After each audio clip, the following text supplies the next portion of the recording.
A missing girl, a crying mother, a blurry security photo. The story spreads across TikTok overnight, millions of views, thousands of shares, people analyzing every pixel. There's just one problem: none of it is real. The girl never existed. The mother is AI generated.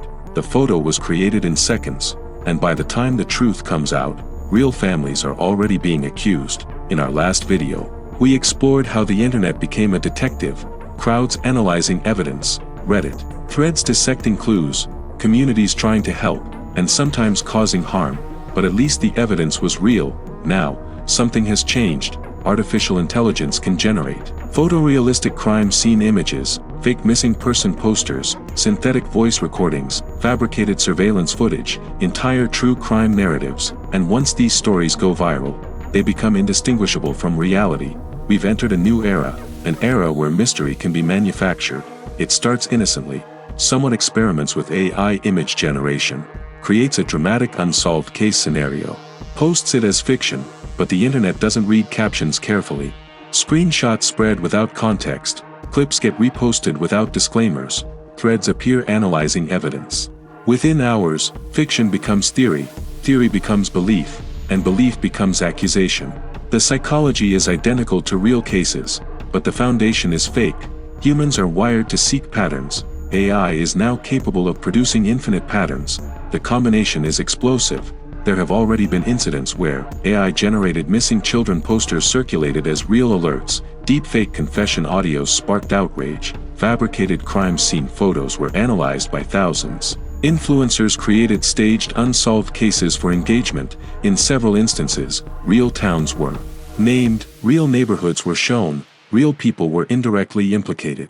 And once the algorithm boosts it, corrections rarely travel as far as the original lie, because outrage spreads faster than clarification.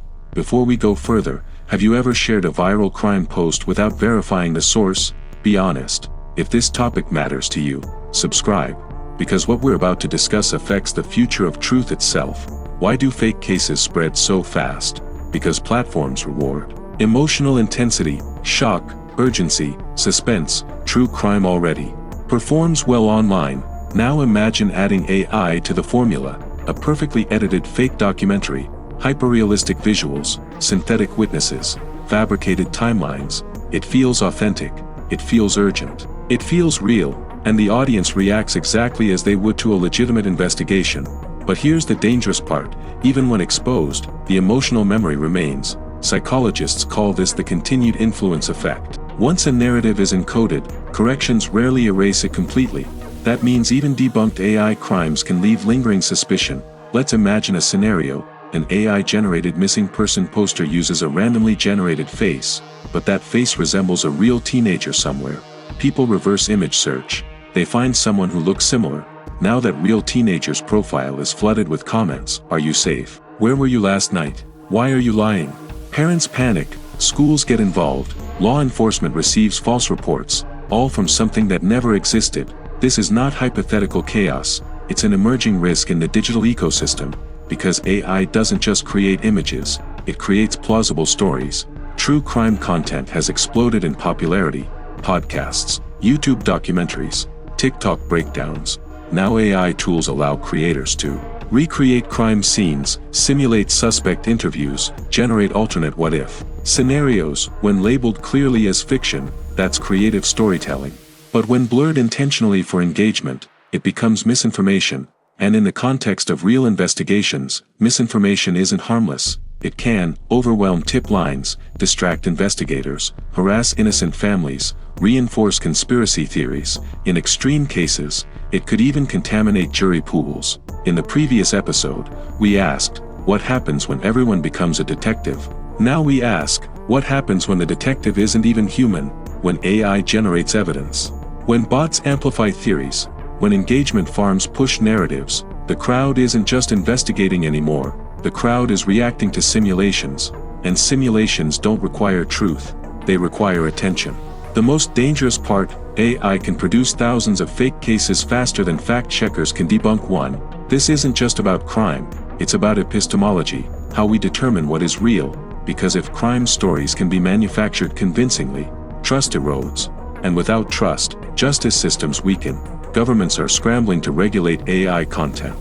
Platforms are experimenting with watermarks and detection tools, but technology evolves faster than policy. Deepfakes are improving. Image generators are becoming indistinguishable from cameras. Voice synthesis can mimic real people flawlessly. The next wave may include AI-generated leaked interrogation footage, synthetic 911 calls, fabricated courtroom clips. Imagine the impact of a viral fake confession before a real trial even begins. By the time experts debunk it, public opinion may already be decided, and in high-profile cases, public opinion matters. So where does that leave us? We cannot uninvent AI. We cannot silence the internet, but we can change how we engage. Pause before sharing. Check original sources. Look for verification from credible outlets. Be skeptical of emotionally explosive posts. Because in the new era of digital investigations, truth is fragile, and attention is weaponized. Social sleuthing began as collective curiosity, but combined with AI, it risks becoming collective delusion. We've now explored DNA solving cold cases, the internet joining investigations, AI generating synthetic crime narratives. In the next chapter, we zoom out even further. How does this technological shift reshape justice itself? Can algorithms predict crime? Can surveillance AI prevent it? Or are we entering a future where technology decides guilt before humans do? Because if AI can fabricate crime, it might also claim to forecast it, and that changes everything. If this episode made you question what you see online, like the video. If you care about the future of truth in digital investigations, subscribe, and tell me, should AI-generated crime content be regulated, or is digital skepticism enough? Next time, we step into predictive policing, and the question won't be whether a crime happened, it will be whether it was predicted.